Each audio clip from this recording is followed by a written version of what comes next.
So we'll welcome onto the stage Senator Lynn Ruane, Seán McCabe and Donnah Vuma. You know Senator Lynn Ruane from her work over many, many years now.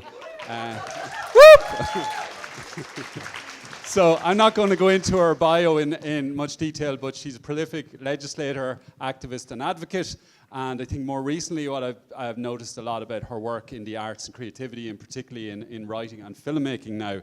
So kind of slight career envy that somebody can be so crossing the fence into so many domains. So it's really inspiring to me and so many others.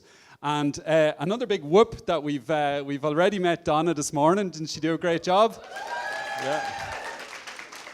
So Donnah, as you heard, works with Doras. She's a coordinator of the National Migrant Victims of Crime Support Project at Doras, also co-founder Massey and founder of Every Child is Your Child, working in direct provision. So thank you, Donnah. Welcome back. And finally, Seán McCabe. Yeah, you all know Seán from his work in climate justice and community building through Bohemians. And he has worked with TASC, and the Mary Robinson Foundation and many other groups. And I think what I've noticed as well about his work in recent times is it's attracting not just national attention, but attention throughout Europe in terms of being a model, a beacon, an example of inspiring change, and change in a football context and in a grassroots context. So really excited to talk to you all now. So, first question. Lynn, I think many of us know parts of your story, but there are many parts. Part of it is leaving school at a very young age, and most or all people here work in education or in some area of education. And I suppose I'm particularly interested in the An Casan model and the kind of community education. Like we know a lot about formal education, but I suppose I'm interested in the informal and the community-based approach, and how was that so seminal to you, maybe going out of the formal setting into that setting? What was different, and what are those differences that now maybe we should be paying more attention to? Yeah, I think it's also important to maybe preface that leaving education so young, sometimes people think that there's a number of other factors in your family or in your community that contributed to that, and that's not always the case. Sometimes it's the school system itself that has created the leaving, and I think that was very true for me, and it's important to say. So even though my parents left school at 12, they grew up in my dad grew up in tenements and stuff, so, but they had a really, they placed a huge amount of importance on education and encouraged education. My mum taught me to read by the time I was 2. Like every week she would walk to buy a new Ladyboard book because I'd finished it. So everything was all the ingredients from that perspective were all there, but it was the school system itself that just kept spitting me out in a sense, because I was too curious, I was too inquisitive, I was too disruptive, which is the thing that actually I admire most about myself now. Do you know what I mean? But that's not given to you in that format as a child, So on Casan, where I continued to be disruptive and they struggled with it, they didn't throw me out for it though, do you know what I mean? So that was the first step. But on Casan, what was good was, for me, looking back, was the soft furnishings, the sitting in circles, the being able to go to the toilet if I needed to go to the toilet. I only learned in the last 2 years that I've ADHD, and I see now how important some of the things could have been to me in a school setting if I had have been able to move around a bit more and just be myself a little bit more. But on Casan, there was scones cooking in the kitchen, and there was there was different smells, different fabrics. There was childcare on site. I mean, nobody can access that. Like the fact that there's not childcare on site in every community education facility across the country, because if that wasn't there, all the soft fabrics and the scones wouldn't have mattered, because I wouldn't have even made it into the building. Do you know what I mean? And I had Jordana when I was 15. So she was going into Rainbow House and An Casan as I was also learning, and that was extremely important. It sounds to me that the place was a living community in itself. It was more than what we might associate with an educational centre or setting. Yeah, because I couldn't even tell you, Aunt, I learned. Like, it wasn't it wasn't that I was all of a sudden learning things.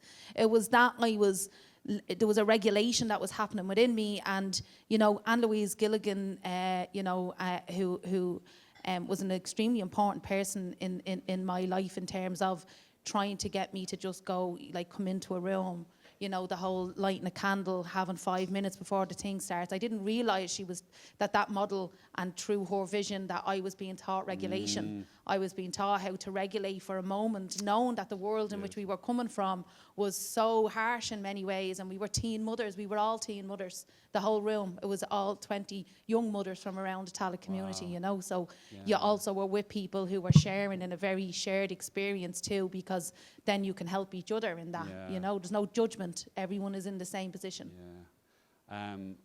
It's making me think of a previous event that CELTA put on, where Professor Kathleen Lynch from UCD was speaking about class a lot. And she talked about how neoliberalism really diminishes and attacks care. And it sounds to me what you're talking about is a place that's caring. Yeah, extremely caring. But even neoliberalism seeps into some care as well. Like, you have to, you know, even looking at the Oncasan model now, you have to be making sure that you replace the people who run, you know, like, whatever about people coming in and being teachers and leaders and being CEOs, unless your service then at a work level reflects the people you're working with, you're still keeping a cap on it. And you can't do that. So, like, access programs, community programs, you know, have become overly professionalised and seen as careers for people. But yet we've been developing them on our own in our communities without any state support for decades. Do you know what I mean? And then people seeing, whether it's addiction services, community services, people seen it as they were colonised in a sense by people outside of the community who pushed out people off boards and institutions. No, you need a master's for that now. That very thing you've spent 20, 30 years building in the community. Move over. You don't have what it takes now. Let us in till we add our bureaucracy and our language on it differently. Do you know what I mean? And that's still happening in education, even community education. So your job is done when you're not needed anymore, and it should be your endeavour to be not needed anymore. Do you know what I mean? And not to be implanting yourself in communities forevermore. You know?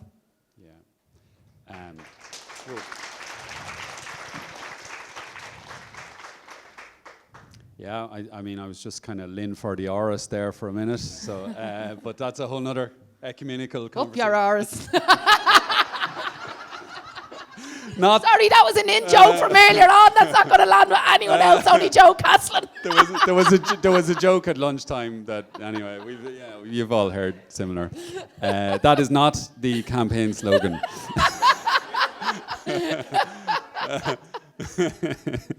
Okay, moving on, Lynn.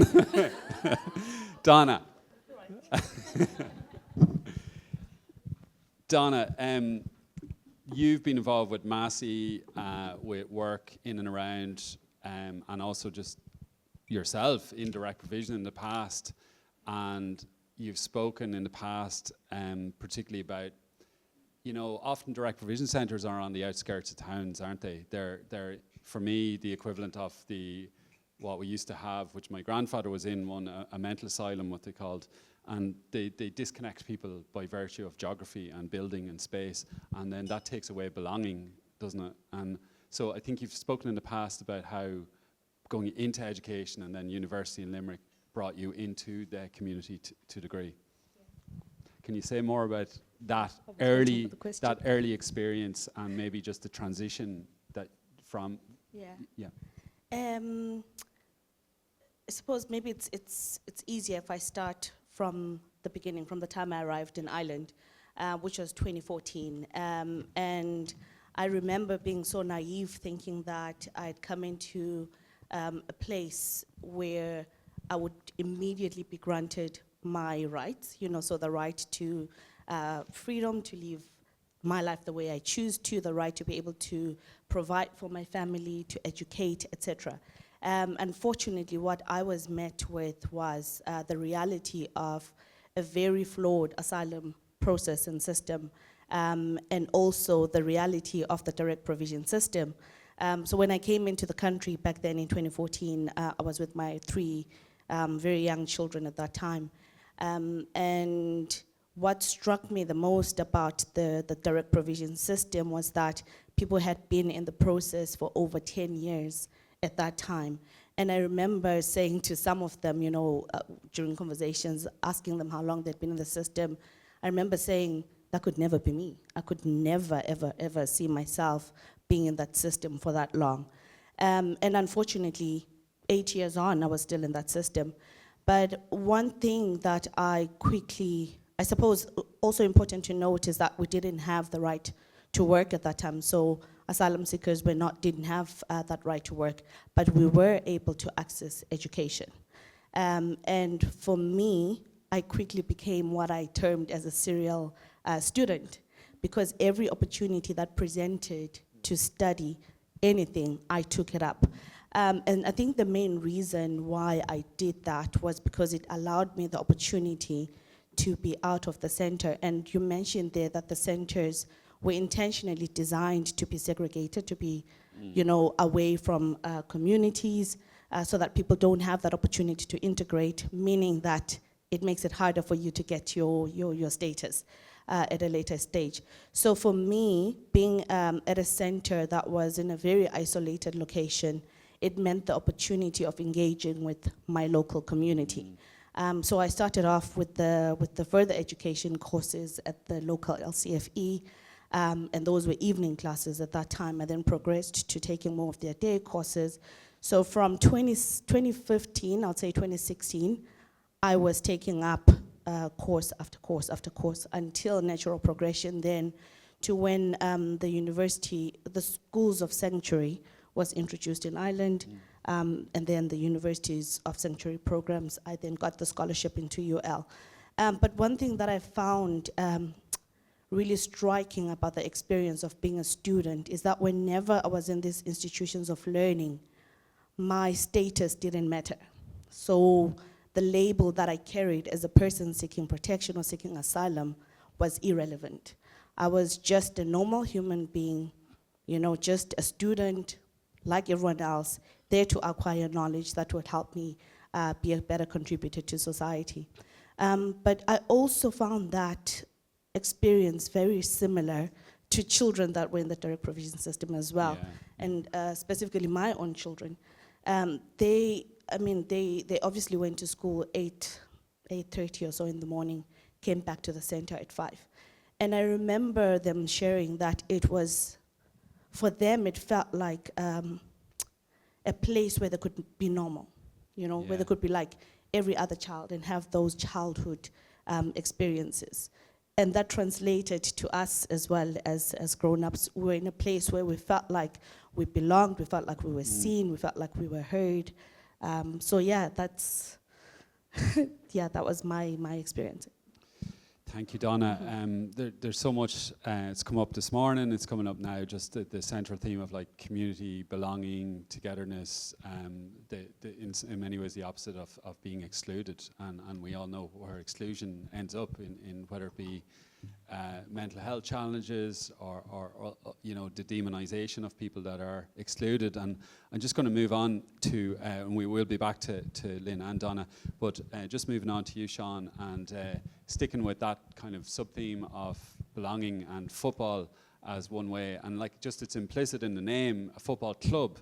It has a club, IDEA has to some extent we're a membership association. It is a club of sorts, but this is a real traditional, clubs go back centuries. Can you speak about like the power of feeling part of a club and maybe what that gives to people, particularly in these days when there is that sense of individualism and isolation that then maybe is preyed upon by others in terms of the political context? Yeah, well, I guess for those who don't know, Bohemian Football Club is actually a member-owned football club, which is a little bit different to the sort of hyper-financialised model of football that you see week in, week out from the Premier League. And even in our own league, there's billionaires who own teams that we play against. So it teaches you two things. One is that you can own a really valuable asset as a community, and you can compete at the highest level available to you against millionaires and billionaires. If you're properly organized.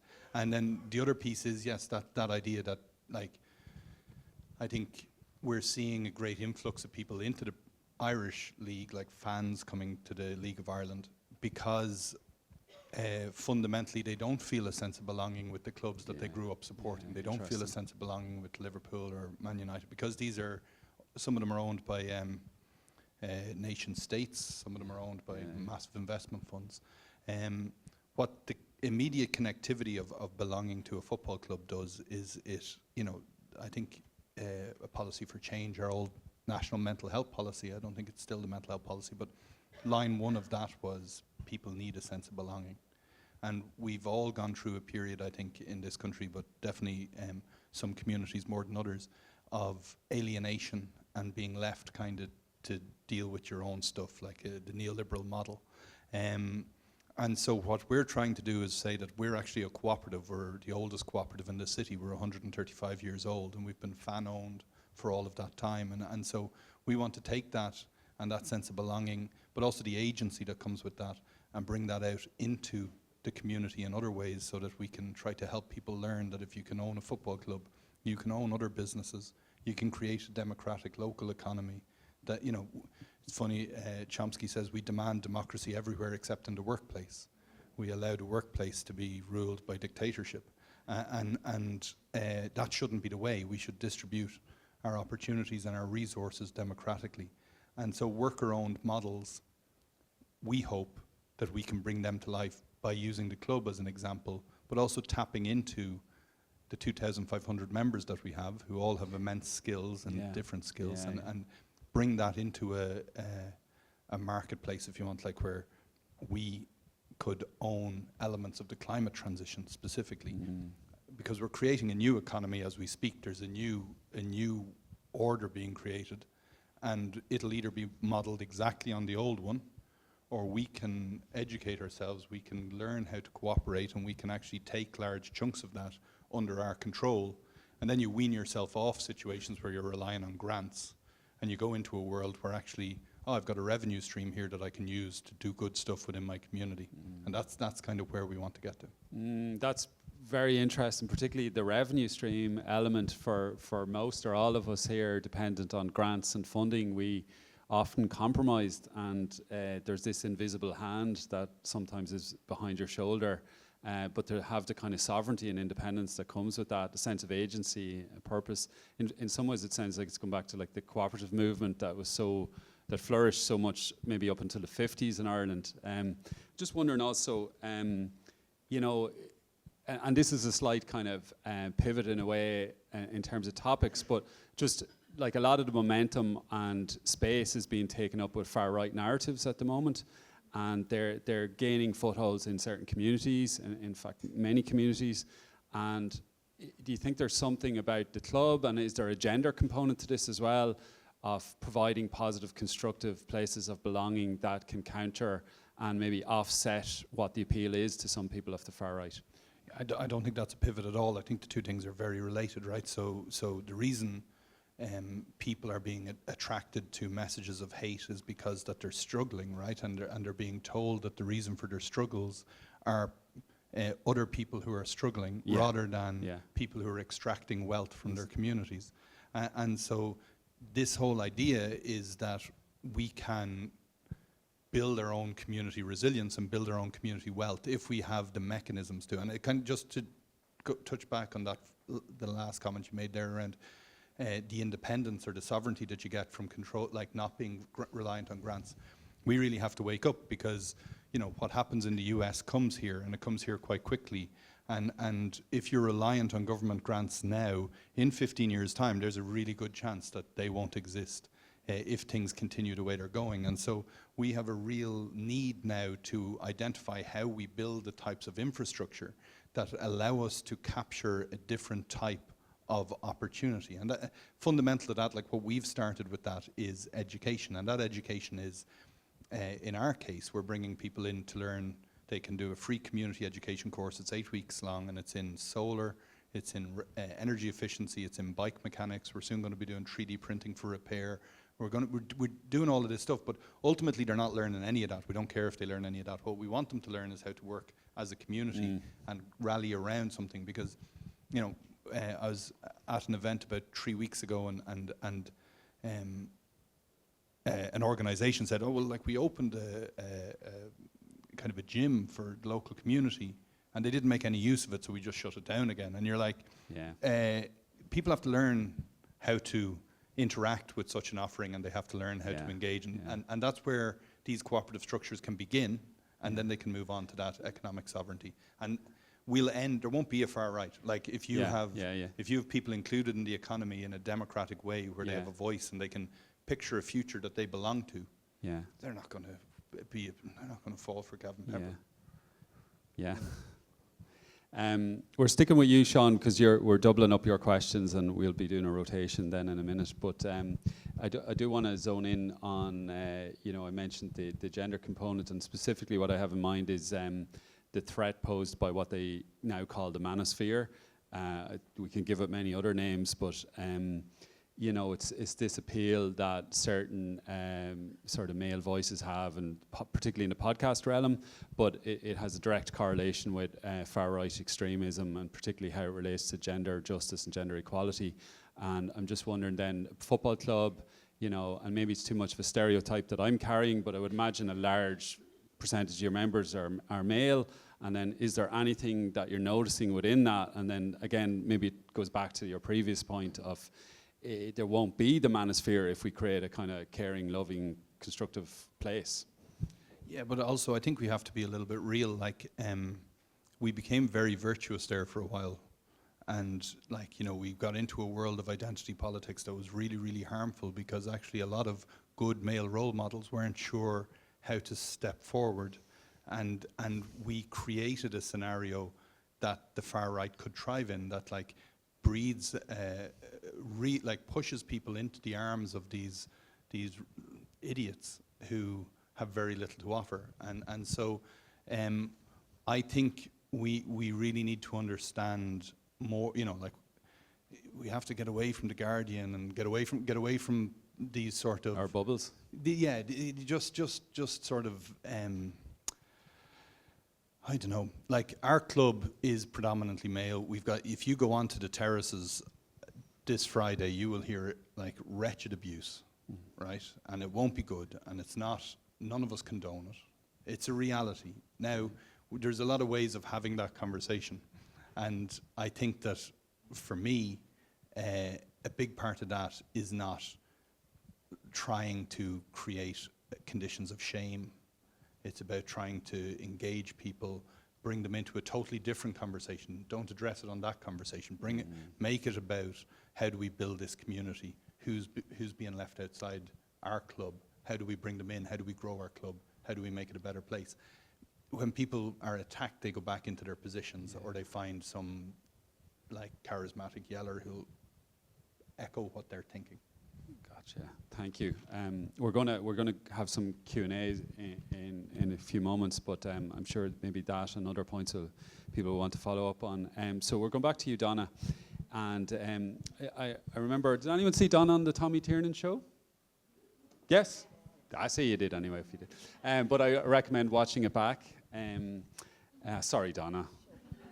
Come on, it's pretty cool being on the Tommy Tiernan show.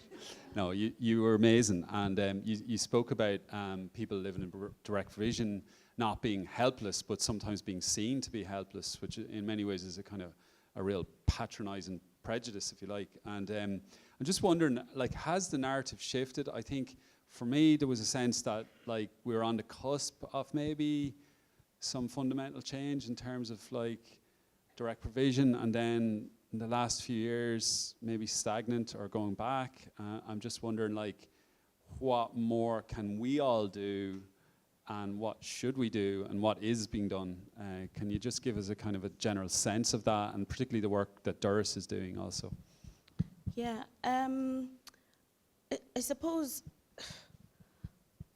I'm not sure whether there's been a shift, to be honest, but one thing that direct provision does very well is to create this forced sense of dependency, because it infantilizes people, dehumanizes people, and takes away people's dignity and autonomy and confidence to be themselves, right? So I think sometimes we tend to then perceive people who are in the international protection process or asylum seekers as being helpless. And I think there has to be a shift in that narrative itself and that way of thinking and seeing people who are international protection applicants One thing that we've campaigned for a long time through Mercy and with other, organizations and allies is the right to work, like a full right to work for people who are seeking asylum. And what we've noticed over the years is that it is that one pillar that upholds that whole system. And once you empower people and give them that right to work, you give them back their dignity, because they are seen as members of the society who are contributing positively, but they are also able to provide for themselves and their families, and that does something for a person. In terms of what we can do, it's very bleak times, and looking into the future, I feel mighty hopeless and helpless. And this is mostly because of I don't know if people have heard much about it, but the EU migration, the EU Pact on Migration and Asylum that's upcoming, and what that will mean for the entire asylum process and the whole migration system is dramatically different from what we know the system as now. So what we know as the direct provision centers is entirely going to be gone. That means the whole campaign of ending direct provision and the reception conditions is going to have a whole new face. Yeah. And we don't know what that will look like. And I think that's one of the most scariest things. But we are already aware that there's things like deportations that are happening. So for a long while, we've been saying to people and asking people, get involved in those campaigns, get involved in campaigning for policy change, etc. But we know deportations are happening on a massive scale at the moment. I saw my first revocation of refugee status last week. And I remember talking to other, other partners in the sector if they've seen any of those, and no one had. And the question that we were all left with was around what happens now to those individuals, especially if they've been denied that opportunity to contribute in the community.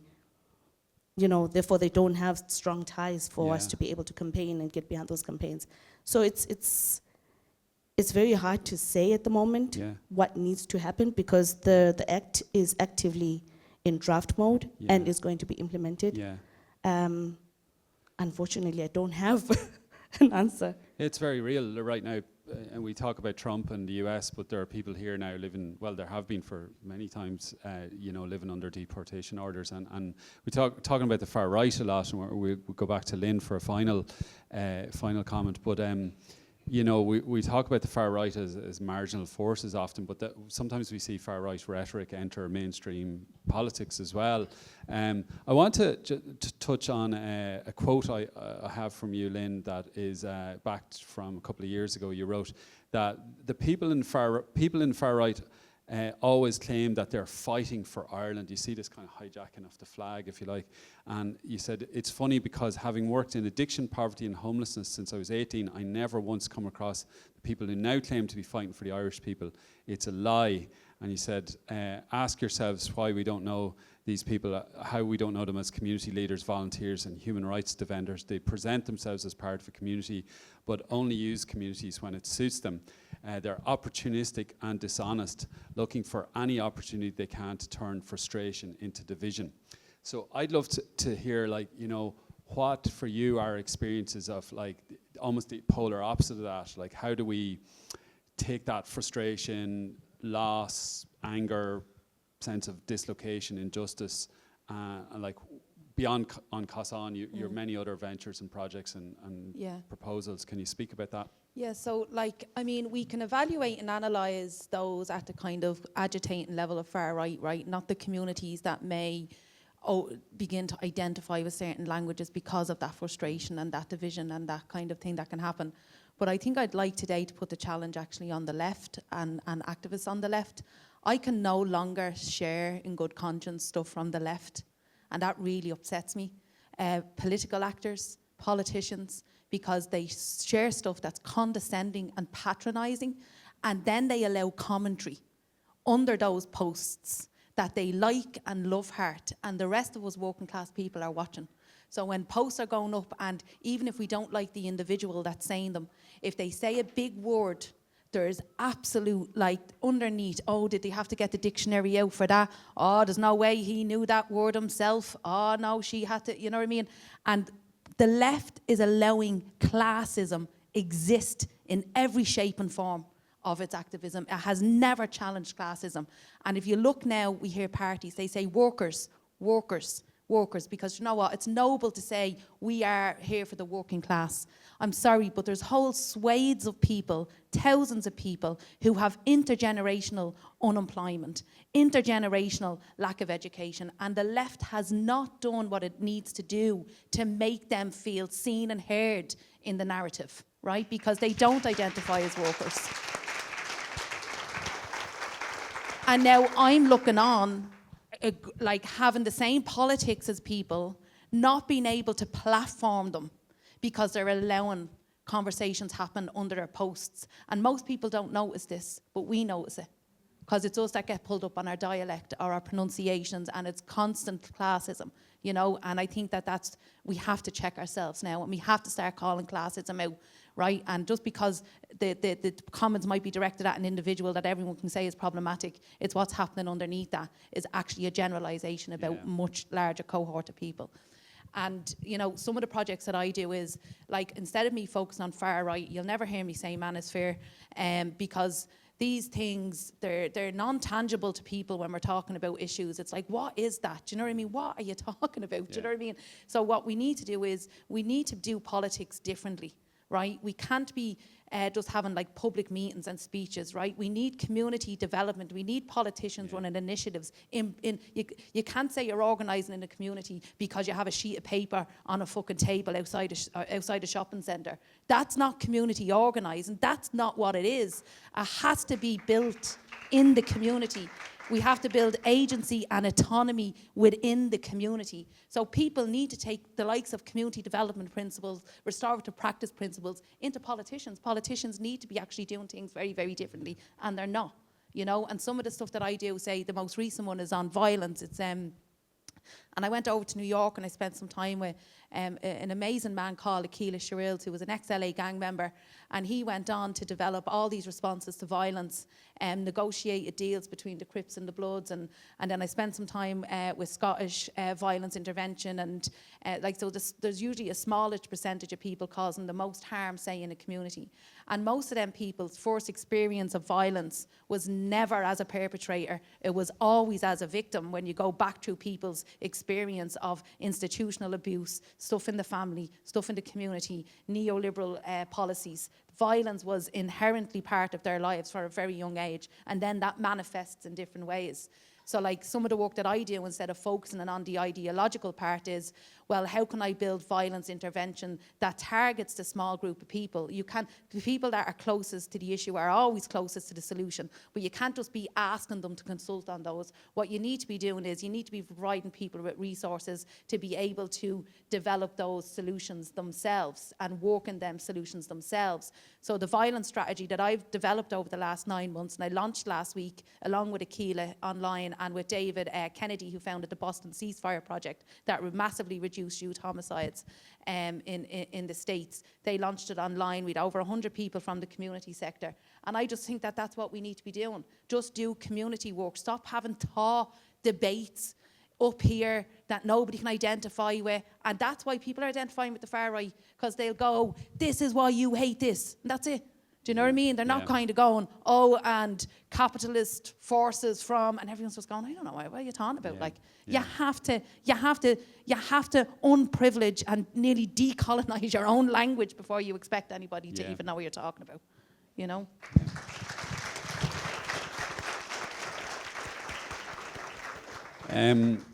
You've touched on decolonisation twice, Lynn, and I really struck by that, particularly just decolonise our language, but it's beyond that. It's decolonise our thinking.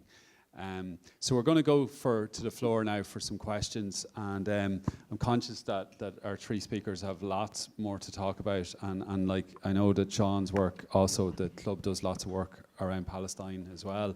So I'm sure we'll get to hear a bit more.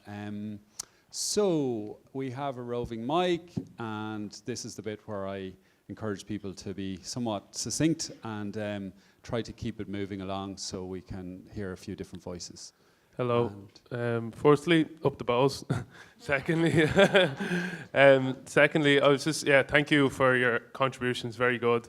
I've just so I'm from a working class community from the flats, and I've seen a lot of this sort of people getting influenced by far right, anti-immigrant, racist, the wrong approach really, because I've seen they're struggling a lot in their communities, etc. And I just, coming from all your backgrounds, do you have any sort of tips or advice or methodologies you've used which have kind of been successful to try and educate, your fellow friends, your family members, uncles, dads, to kind of see it in a different light and bring them away from those racist sort of perspectives, I guess?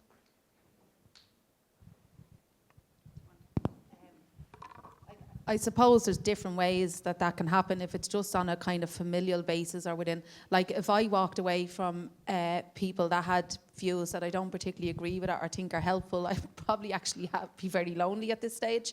And so I think the best thing that we can do is to make sure that we don't isolate ourselves or isolate other people, because sometimes it's not even about being overly having to feel like you have an agenda, I need to turn this person's mind around. Because sometimes that can become a battle of wanting to win it then, rather than it being about the substance of the thing that we're talking about. So what I try and do within my community or within my groups is I try to just still be there with an alternative. I try to just invite them to things that I'm doing. I done a whole theatre of the oppressed process in the prison for 2 years. I bring all different types of people in there. I done a piece on misinformation and disinformation in the prisons, and I brought politicians from the OSCE from all over Europe, and they were chaired by the men. Some of them changed their views naturally over time without me having to go, that's wrong, this is what it is. So I just constantly remain in the spaces, because if you remove yourself, well then there's no other options available for that natural kind of evolution of one's thoughts. Do you know what I mean? So that's what I try to do on a personal level, is to just remain in the spaces and not pit myself against my own community, because then somebody else is definitely winning. Because if I start pitting myself against the people I care about or my own community, that means I'm gone from that conversation, and I just have to refuse to do that. I think very similar to what Lynn said earlier on about that use of language. What I found in Limerick with most of the people that I suppose are supporters of the work that we do, but just people in the community in general, was that they were almost easily being convinced to joining what we see as the far-right movement, right?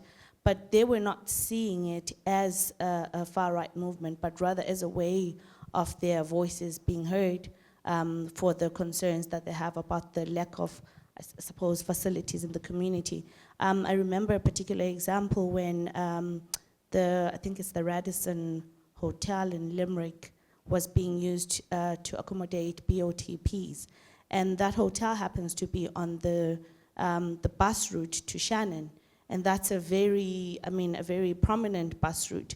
But that hotel was accommodating in excess of 100 BOTPs. And right next to it then, not too far away, is the Knocklashin Accommodation Center, which is 300 plus people. Shannon is a whole hub of businesses and factories, etc. So that bus route is quite busy. What we saw happening with that introduction of the center is that the bus was either always full or running late because there were not enough buses.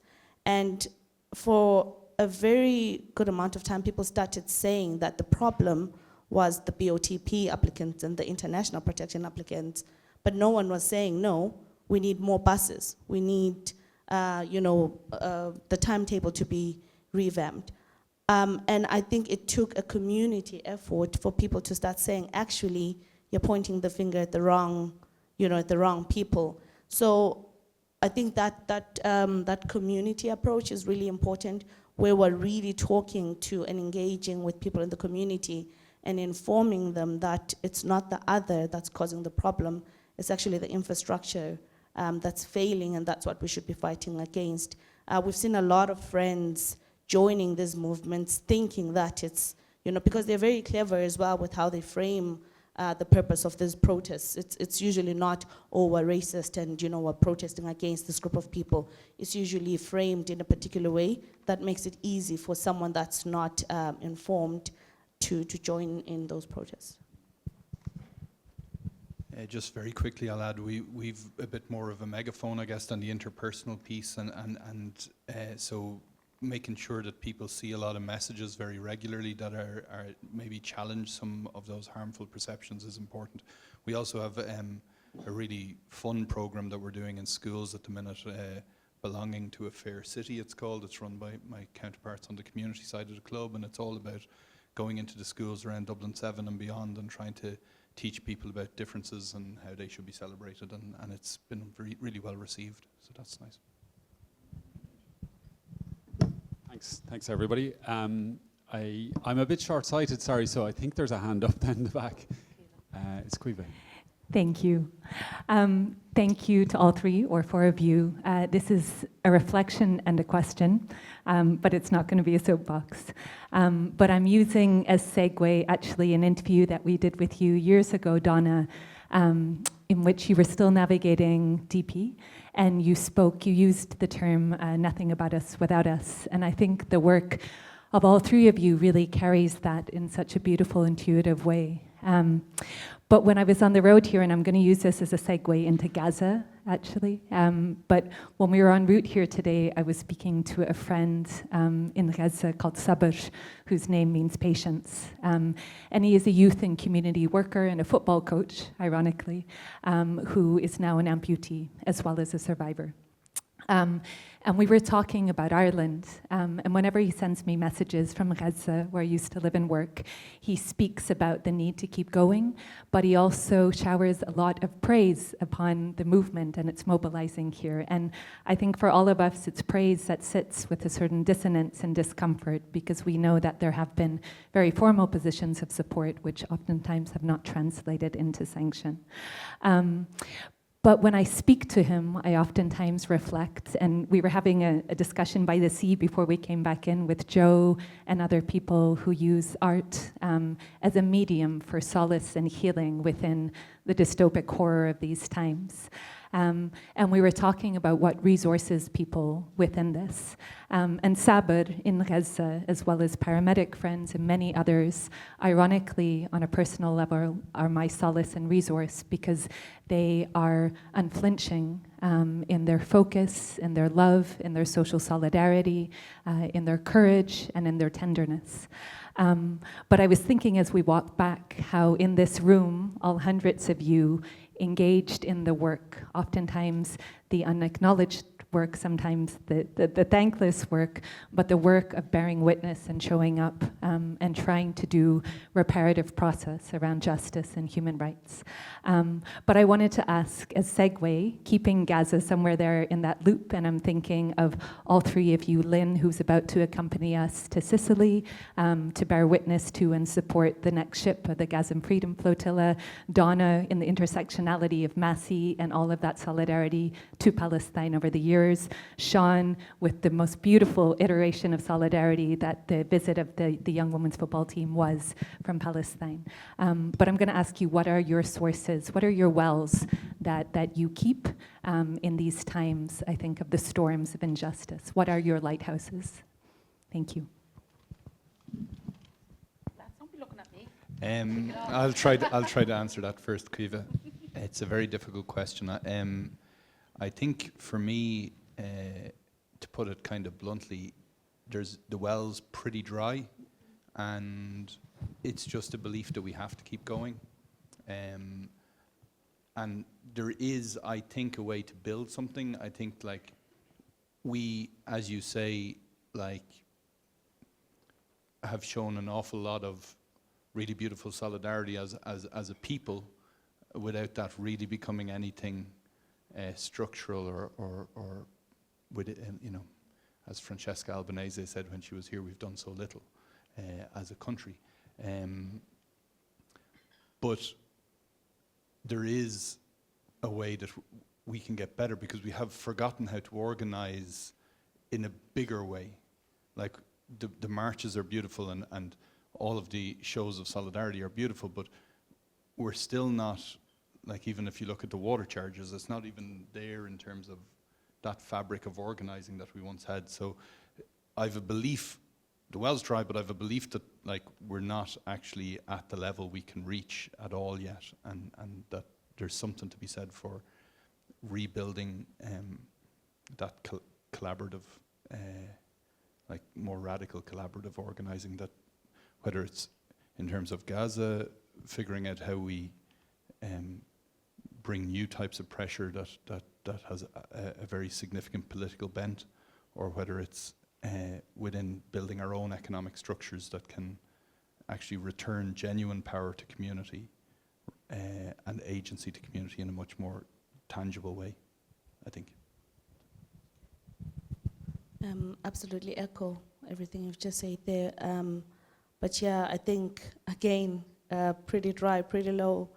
And I think one of the most challenging things for me personally is with the work that we do at Doris, and particularly with the project that I work on, is that on a weekly basis, I might have 2 or 3 Palestinians who come into the office to say, I've lost my mother, I've lost this member of my family, this has happened.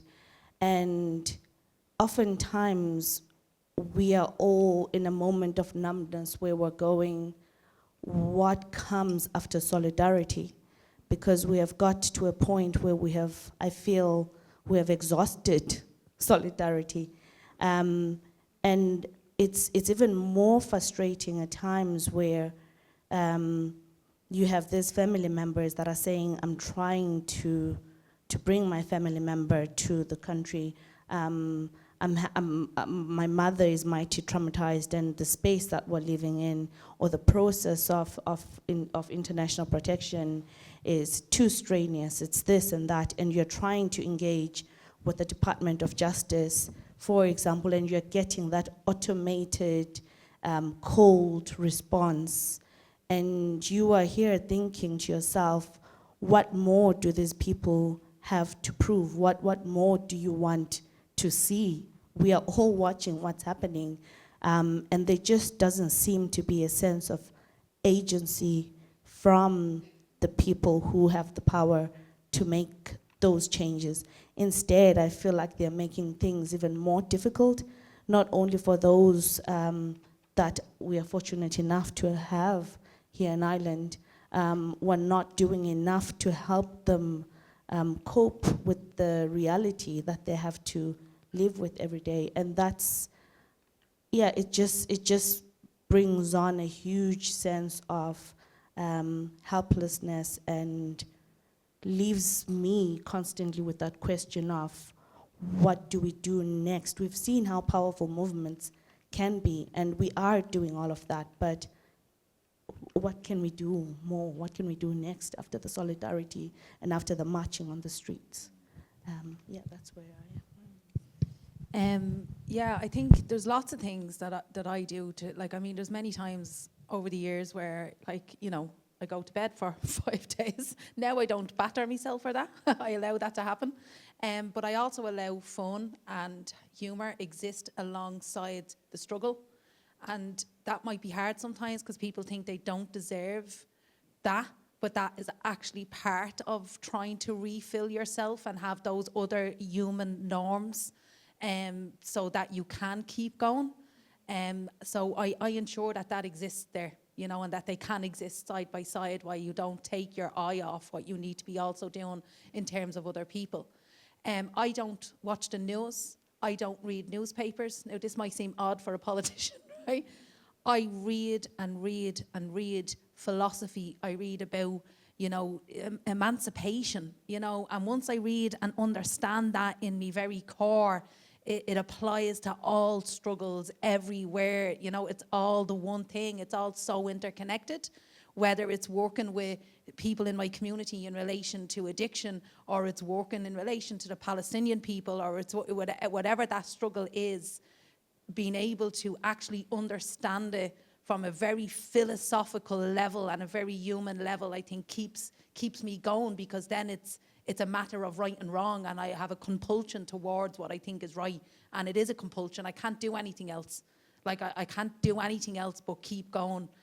But I make sure that while I keep going, that I do also have this other existence of a life where I'm a mother, and I, watch shite on Netflix. Do you know what I mean? Like, I just allow all those other things to exist, and I think that's what I think being human is, and that doesn't mean that it's taken away from fighting for everything else, and because we can become very fixated on wanting to show everyone what we're doing, or, quick tell Instagram that this thing you done today and where you were at, and it's like, everyone needs to be validated nearly through the performance of something, when that's not what it is. It's deeper than that, and it's longer than that, and it's a lifetime.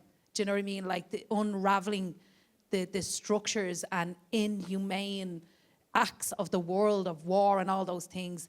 This is for life. We're going to be unraveling this in different places for life, and I think we need to know that and accept that. You know what I mean? And I think that will keep us trucking on towards what the world is meant to look like and what it's meant to be.